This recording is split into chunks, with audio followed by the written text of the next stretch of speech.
मार सके ना कोई, लेकिन मन में अगर जीने का हौसला हो तो मौत को भी मात दी जा सकती है। ये कहानी है बीकानेर के कर्मवीर कर्णी की। एक हादसे में सांड ने उसका चेहरा बुरी तरह से फाड़ दिया था। सांड की सींगे चेहरे को फाड़ती हुई आंख तक निकल गई थी। बचने की कोई उम्मीद नहीं थी। डॉक्टर के कमाल ने ऐसी कर्णी को नई जिंदगी दी है। कैसे, इस खास रिपोर्ट के जरिए आप देखिए।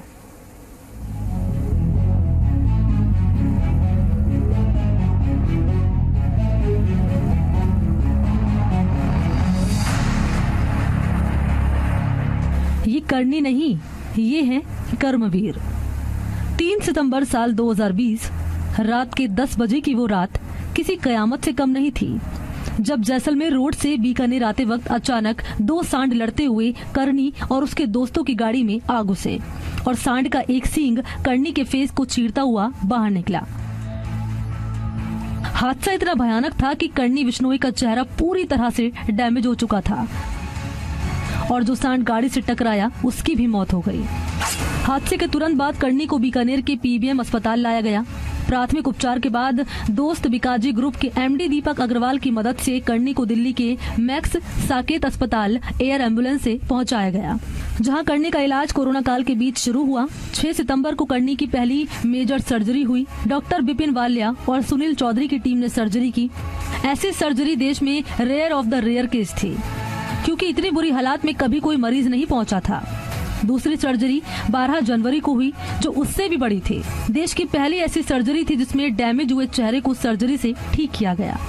सबसे बड़ा चैलेंज ये था कि चूंकि उसकी नाक, लिप्स, सब कुछ जो है वो इतने पीसेस में थे कि हमें शुरुआत में तो समझ नहीं आ रहा था कि कौन सा टुकड़ा कहाँ जाके जुड़ेगा। जिस समय हमने शुरू किया तब तो हमें समझ नहीं आ रहा था कि हम इसको खत्म भी कर पाएंगे कि नहीं, लेकिन हर एक चैलेंज को हमने बेसिकली उसका सामना किया।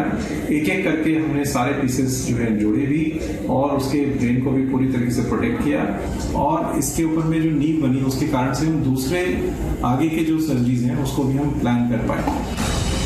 कर्णी बिश्नोई ने सपने में भी नहीं सोचा था कि जीवन में कुछ ऐसा होगा, लेकिन विल पावर के दम पर नया जीवन दान मिला और सबसे बड़ा साथ मिला दिल्ली में रहने वाली बहन और उनके दोस्त और बीकाजी ग्रुप के एमडी दीपक अग्रवाल का। रास्ते में क्रॉस करते हुए 2 सांड हैं, वो लड़ रहे थे रोड पे और हम लोग जैसे ही नज़दीक पहुंचे तो एक उल्टा जंप करके हमारी गाड़ी के ऊपर कूद गया। उसकी वजह से क्या, वो सीधा ड्राइवर जहाँ चलाते हैं उनके ऊपर कूदा और उसके बाद में सडनली मैं ड्राइव कर रहा था तो मेरे सबसे ज़्यादा डैमेज हुआ है। नॉर्मल मेरे लिए तो इंजरी के 20 या 25 दिन बाद हुई थी, जब मुझे थोड़ा बहुत मेरी बॉडी में सब सेंसेस आए थे। तब तक सेडेटिव भी थे, प्लस जो इंजरी का हिट था वो बहुत बड़ा था। दिल्ली में इलाज कर रहे डॉक्टर और उनके साथी दोस्त भी ये मानते हैं कि ये किसी जंग से कम नहीं था। दोस्त कर्णी शुरू से मजबूत और खिलाड़ी रहा है। उसकी मेहनत और आत्मविश्वास ने उसे नया जीवन दान दिया। कर्णी के दोस्त दीपक अग्रवाल, सौरभ कटारिया, पंकज और सुमित ने कर्णी का हौसला बढ़ाया।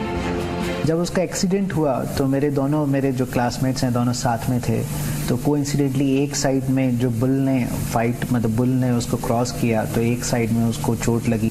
दिल्ली में मैक्स हॉस्पिटल में एक डॉक्टर सुनील चौधरी हैं जो प्लास्टिक सर्जन हैं और डॉक्टर विपिन वालिया हैं जो न्यूरो सर्जन हैं। मैंने उनसे बात करी, उनको सीटी स्कैन दिखाया। 1 हफ्ते तक वो आईसीयू में रहा।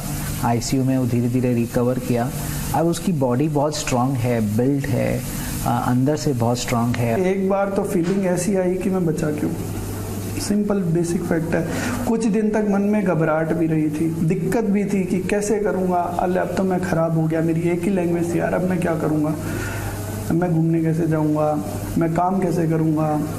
एक ना अजीब सा थ्रेड सा था लाइफ में। बट जैसे जैसे सर्जरीज होती गई, टाइम प्रोग्रेस होता गया, चीज़ें ठीक होती गई। फिलहाल कर्णी पहले की तरह अपने जीवन को जी रहे हैं। वो बीकाजी ग्रुप में 5 स्टेट के ऑपरेशन सेल्स टीम के इंचार्ज हैं। हालांकि इस हादसे ने कर्णी के जीवन को बदल दिया, लेकिन कर्णी के आत्मविश्वास और हौसले ने न केवल जीवन दान दिया, बल्कि दुनिया में हार मानने वाले लोगों को ये संदेश दिया है कि जीवन की आखिरी सांस तक हार नहीं माननी चाहिए। रौनक व्यास, जी मीडिया, बीकानेर।